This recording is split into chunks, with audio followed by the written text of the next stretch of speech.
আমাক অনেকে কয় যে রাষ্ট্রনায়ক হিসেবে খালেদা জিয়া আর শেখ হাসিনার একটা তুলনামূলক আলোচনা করা, এইভাবে তুলনা করা খুব মুশকিল। কারণ আপনাকে তো আপেলের সাথে আপেলের তুলনা করতে হবে, তাই না? আপেলের সাথে তো কাঁঠালের তুলনা করা যায় না। আপনাকে তুলনা করতে হবে এমন একটা সমস্যা সমাধানে দুইজনের সিদ্ধান্ত নেওয়া যে সমস্যাটা একই রকম ছিল দুই সরকারের আমলে। তো আল্লাহর কি কাম, হঠাৎ করে একটা সুযোগ আসছে। ঠিক একইভাবে আপেলের সাথে আপেলের তুলনা করার আর কি, দুই নেতৃত্বের রাজনৈতিক সিদ্ধান্তের তুলনা করা, দেশ চালানোর তুলনা করা। আলোচনাটা শোনেন, তারপরে সিদ্ধান্ত নিয়ে না আপনি কে কেমন রাষ্ট্রনায়ক ছিলেন। আসসালামু আলাইকুম। খালেদা জিয়া ইন্তেকাল করেছেন। এটি মর্মান্তিক ও গভীর শোকের মুহূর্ত বাংলাদেশিদের জন্য, বিশেষ করে তার পরিবারের অন্য সদস্যগণ, তার অনুসারীরা এবং যারা বাংলাদেশের রাজনীতি ও ইতিহাসকে বিশ্বাস করে এবং পরিচর্যা করে তাদের জন্য। সর্বোপরি প্রত্যেক মানুষকেই মৃত্যুর স্বাদ গ্রহণ করতে হবে। সেই হিসাবে প্রতিটা মানুষই আজকে খালেদা জিয়ার জন্য মর্মাহত। খালেদা জিয়ার আসলে স্মৃতি, শ্রদ্ধা এগুলো আসলে বলে শেষ করার মতো না। বেগম খালেদা জিয়া বাংলাদেশের নারী রাজনৈতিক নেতৃত্বে খুবই চমৎকার ভূমিকা রেখেছেন। প্রথম নারী প্রধানমন্ত্রী তিনি 3 বারের প্রধানমন্ত্রী, যাকে আপসহীন নেত্রী বলা হয়। এটা বাংলাদেশের প্রায় সকলেই বিশ্বাস করে যে তিনি আপসহীন এবং তার আচরণ, কথাবার্তা, অন্য সব কিছুই একটু ব্যতিক্রম ছিল, যা বাঙালির হৃদয়ে সারা জীবন। এই যে নতুন বছরটা শুরু হলো না বাংলাদেশে, তো ভারত বাংলাদেশের দ্বিপক্ষীয় সম্পর্কের দুইটা গুরুত্বপূর্ণ সংবাদ দিয়ে কিন্তু শুরু হয়েছে। প্রথম খবরটা প্রকাশিত হয়েছিল একদম 1 জানুয়ারি, হ্যাঁ, বছরের পয়লা উপহার আর কি।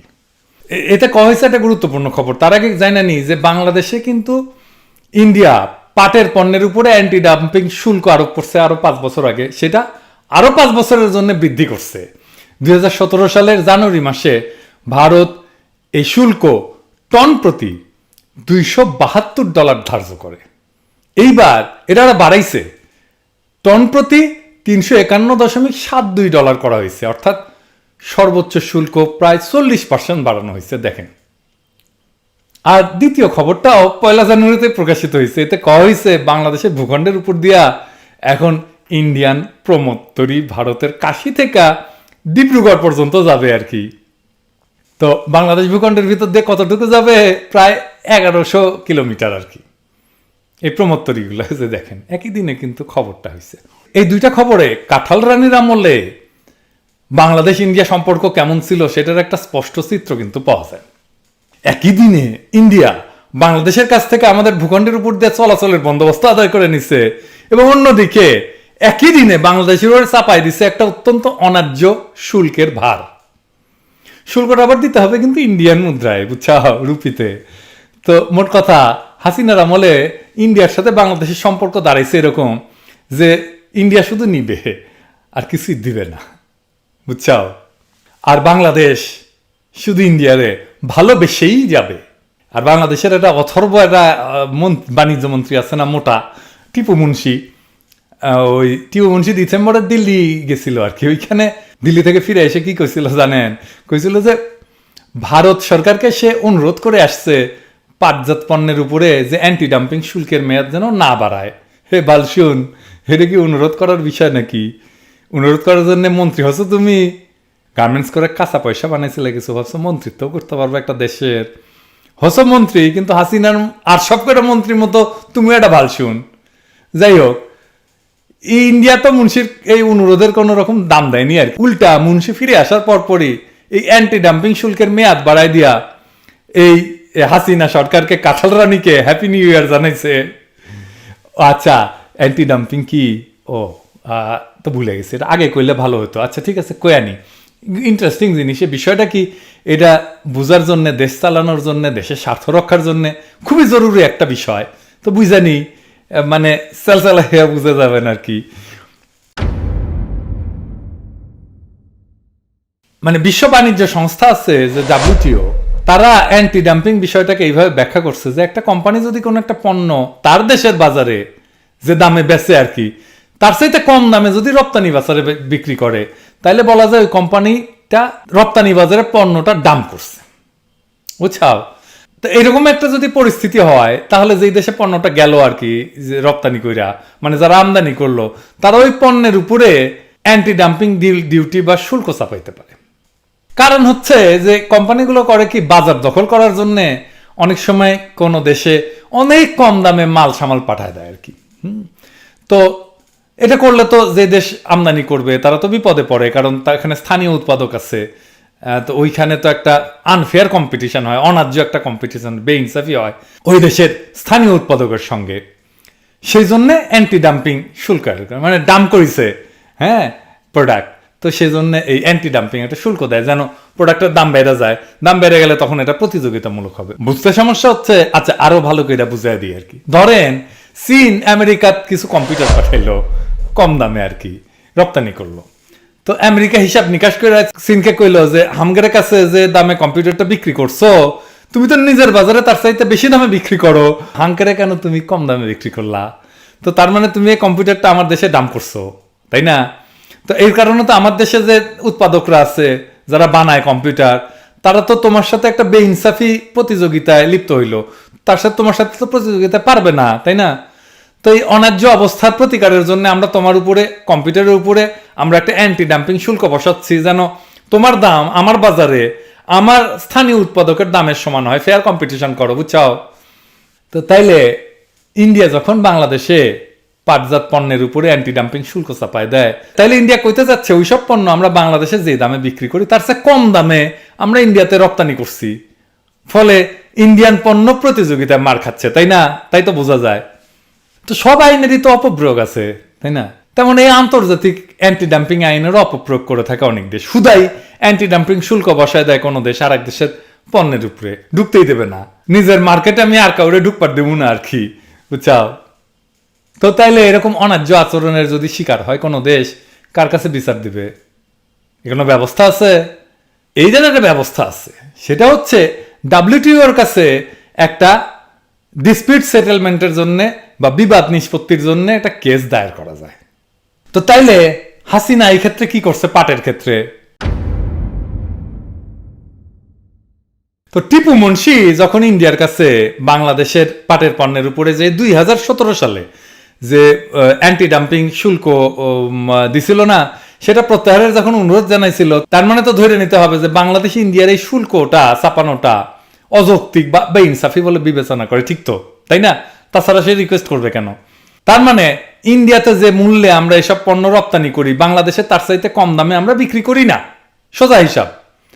বরঞ্চ ইন্ডিয়ায় শুল্ক আরোপ করছে নিজের উৎপাদকদের প্রোটেকশন দেওয়ার জন্য, তাই না? তাহলে হাসিনা সরকারের কি করা উচিত ছিল? WTO-তে একটা কেস করে দেওয়া উচিত ছিল, তাই না? দেখে আসলাম তো আমরা তো আগে দেখে আসলাম, তাই না? তো 2017 সাল থেকে তো 5টা বছর পার হয়ে গেছে। হ্যাঁ, এই দীর্ঘ সময়ে ইন্ডিয়ার যে অন্যায্য শুল্কের কারণে বাংলাদেশের পাটজাত পণ্যের যারা তৈরি করে তারা যে ক্ষতিগ্রস্ত হয়েছে, এইটা কে দেখবে? হাসিনার তো দেখা উচিত। কিভাবে দেখছে? সে তো কেস করে নাই।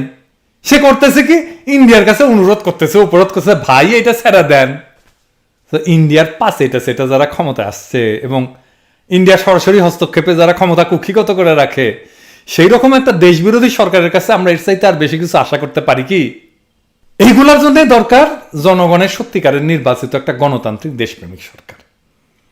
তো এক দেশপ্রেমিক সরকার থাকলে এটা বিষয়টাকে কিভাবে ডিল করত, এটা আমরা দেখি। আমরা এরকম একটা প্রবলেমের মধ্যে পড়ছিলাম, একই ধরনের। খালেদা জিয়া ইন্ডিয়ার সাথে কিভাবে তিনি ডিল করছিলেন সেই প্রবলেমটা, সেটা দেখি। তাইলে আমরা দেখবো যে বিকল্প নাই কাঁঠাল রানী আর খালেদা জিয়ার তফাৎটা কি। এখন যারা তরুণ আছেন বা চাংড়া প্যাংড়া আছেন, তারা কিন্তু এটা বোধহয় জানেন না যে খালেদা জিয়ার ওই সময় ইন্ডিয়াতে ওই সময় কিন্তু প্রচুর ব্যাটারি যেত বাংলাদেশের, রহিম আফরোজ পাঠাতো। তো ইন্ডিয়া বাংলাদেশে তৈরি ব্যাটারির উপরে সেই সময় অ্যান্টি ডাম্পিং শুল্ক আরোপ করছিল। তো খালেদা জিয়া কেস করে দিছিল এবং ইন্ডিয়া খালেদা জিয়ার উপরে প্রচুর বিলা হয়েছিল। হ্যাঁ, বিএনপির উপরে যে ইন্ডিয়া বিলা, তার অন্যতম একটা প্রধান কারণ কিন্তু অনেকগুলোর মধ্যে এটা একটা। তো এইটার মূল্য কিন্তু খালেদা জিয়া এখনো দিচ্ছেন, তার পরিবার দিচ্ছে, তার দল দিচ্ছে। তাই এই ঘটনাটা আমাদের বিশদভাবে জানা দরকার, তাই না? আসেন আমরা একটু দেখি। বাংলাদেশ থেকে ইন্ডিয়াতে ওই সময় 98-99 থেকে 2000-2001 সালের মধ্যে যে ব্যাটারি রপ্তানি, এটা প্রায় 2.5 গুণ বৃদ্ধি পেয়ে $1.3 মিলিয়ন উন্নীত হয়। অনেক বাড়ছে, কিন্তু ওই অর্থে ভারতে বাংলাদেশের যে মোট রপ্তানি, সেইটার 1000 ভাগের 2 ভাগও না। কিন্তু এটা বাংলাদেশের এই সামান্য রপ্তানির উপরে ভারত 2001 সালে অ্যান্টি ডাম্পিং শুল্ক আরোপ করে। তো 2001 থেকে 2002 সালে বাংলাদেশ থেকে ইন্ডিয়াতে ব্যাটারি রপ্তানি সম্পূর্ণভাবে বন্ধ হয়ে যায়। তো এই সিদ্ধান্ত কে নিয়েছিল? ইন্ডিয়ায় শুল্ক আরোপের সিদ্ধান্ত নেয় ওই দেশের, মানে ইন্ডিয়ার অ্যান্টি ডাম্পিং মহাপরিচালকের দপ্তর, director general of anti dumping, মানে ডিজিএডির সুপারিশ অনুসারে। তো ডিজিএডি এটা কেন করছিল? কারণ ইন্ডিয়ার 2টা ব্যাটারি কোম্পানি অভিযোগ জমা দিচ্ছিল। তো ডিজিএডি একটা অনুসন্ধান চালায়। এই অনুসন্ধানের আলোকে ডিজিএডি এই সিদ্ধান্ত উপনীত হয় যে বাংলাদেশ থেকে ব্যাটারি ইন্ডিয়াতে ডাম্প করা হচ্ছে। এর ফলশ্রুতিতে ভারত বাংলাদেশের ব্যাটারি রপ্তানির উপরে 131% অ্যান্টি ডাম্পিং শুল্ক আরোপ করে। ওই সময় আমি তো কইছি আগে যে বাংলাদেশের প্রধান ব্যাটারি রপ্তানিকারক প্রতিষ্ঠান ছিল রহিম আফরোজ। তারা ভারতের এই সিদ্ধান্তকে অযৌক্তিক মনে করে পরবর্তীতে ভারতের হাইকোর্টে অ্যান্টি ডাম্পিং শুল্ক আরোপের বিরুদ্ধে যুক্তি প্রমাণ দিয়ে আপিল করে। কিন্তু তাদের আপিল এই 2 জায়গাতে প্রত্যাখ্যান করা হয়। হ্যাঁ, করাই হবে, তো তারা তো নিজেরটা বেশি বোঝে, ভালো বোঝে। তো এর মধ্যে 2001 সালের অক্টোবরে বিএনপি সংসদ নির্বাচনে বিপুল সংখ্যাগরিষ্ঠতা নিয়ে জয়লাভ করে বেগম খালেদা জিয়ার নেতৃত্বে সরকার গঠন করে। নতুন সরকার ক্ষমতা গ্রহণের সাথে সাথে এই বিষয়টা ইন্ডিয়ার কাছে উত্থাপন করা হয়, কিন্তু ইন্ডিয়া এটা কানে নেয় না। ভারতের বাণিজ্য মন্ত্রী অ্যান্টি ডাম্পিং শুল্ক প্রত্যাহার করতে অস্বীকৃতি জানায়। তখন বেগম জিয়া সামনে 2টা পথ খোলা ছিল। একটা হচ্ছে ভারতের অ্যান্টি ডাম্পিং শুল্ক মেনে নিয়ে চুপ করে থাকা, আর 2 নম্বর পথ হচ্ছে বিষয়টা নিয়ে WTO ডিসপিউট সেটেলমেন্ট প্রক্রিয়ায় একটা কেস করে দেওয়া। প্রথম পথটা, মানে ইন্ডিয়ার এই অন্যায্য পদক্ষেপ মেনে নেওয়াটা ছিল খুব সহজ। এতে ইন্ডিয়া খুশি থাকতো, তাই না? বেগম জিয়ার উপরে বিলা হইতো না, বিএনপির উপরে বিলা হইতো না। কিন্তু বেগম জিয়া কি করছিলেন? খালেদা জিয়া সহজ পথটা গ্রহণ না করে WTO তে কেস করে দেয় সরকারিভাবে। WTO তে যাওয়ার পথটা কিন্তু সহজ ছিল যে, তা কিন্তু না। প্রথমত এতে ইন্ডিয়া অসন্তুষ্ট হয়েছে, সম্ভাবনা ছিল এবং আসলেই হয়েছে।